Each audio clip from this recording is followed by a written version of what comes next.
क्या आप जानते हैं कि इस पूरे यूनिवर्स का जो 26.8% है वो डार्क मैटर से बना हुआ है। डार्क मैटर एक ऐसा फॉर्म ऑफ मैटर है जो कि ना तो इलेक्ट्रॉन्स, प्रोटॉन्स और न्यूट्रॉन्स इन सभी जैसे चीज़ों से नहीं बनता। डार्क मैटर पूरे यूनिवर्स के कंपोजिशन में 27% होने के बावजूद इसके बारे में साइंटिस्ट को पूरा नॉलेज नहीं है अभी तक। लेकिन ऐसा मानना है कि जो डार्क मैटर है वो विम्प पार्टिकल से मिलकर बना है। विम्प पार्टिकल यानी कि आप कह सकते हैं वीकली इंटरेक्टिंग मैसिव पार्टिकल्स। और डार्क मैटर के बारे में सबसे पहले जो साइंटिस्ट ने बताया उनका नाम था फ्रिट्ज ज्विकी।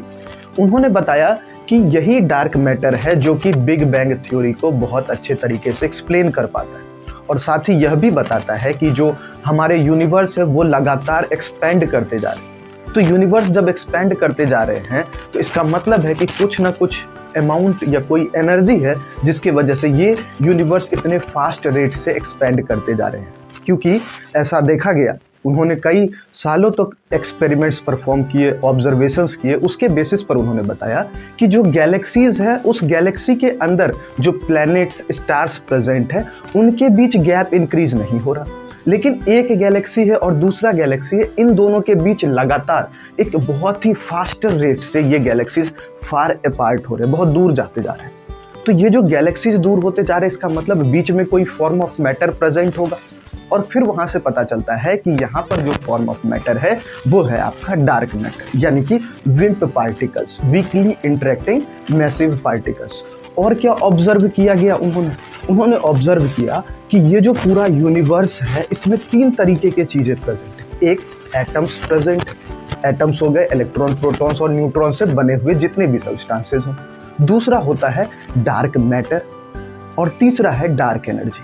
अब तीनों के परसेंटेज शेयर की बात करें तो एटम्स, मॉलिक्यूल्स से बने जितने भी सब्सटेंसेस हैं वो यूनिवर्स का सिर्फ और सिर्फ 4.9% है।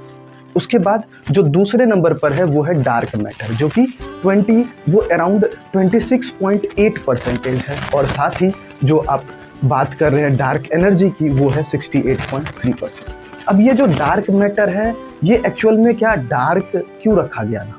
क्योंकि ये जो डार्क मैटर है ये लाइट के साथ इंटरेक्ट नहीं करता, ना ही ये लाइट को रिफ्लेक्ट करता है, ना ही यहाँ पर लाइट की रिफ्लेक्शन देखने को मिलती है और ना ही जो लाइट है उसका एब्जॉर्प्शन, ऐसी कोई भी फेनोमेना नहीं देखने को मिलती। इसलिए जो डार्क मैटर है उसे डार्क बोला जाता, वो लाइट के साथ इंटरेक्ट करता ही नहीं।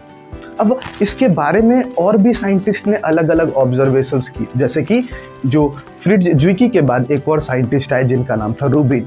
उन्होंने अपने कैलकुलेशंस, ऑब्जर्वेशंस के बेसिस पर बताया कि कोई भी गैलेक्सी का अगर वो मास कैलकुलेट करते हैं तो वो किसके बेसिस पर?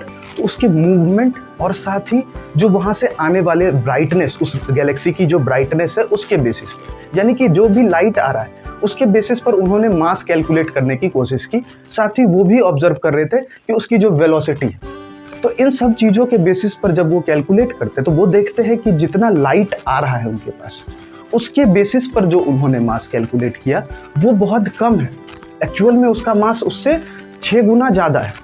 तो ये जो मास में इतना टाइम्स का चेंज देखने को मिलता है, इसका मतलब है कि कुछ ऐसे पार्टिकल्स प्रेजेंट है जो लाइट को एमिट नहीं करते, वो इनविजिबल है, वो हमें दिख नहीं पाता। तो ये जो इनविजिबल फॉर्म ऑफ मैटर है इसे ही उन्होंने कहा कि ये है हमारा डार्क मैटर।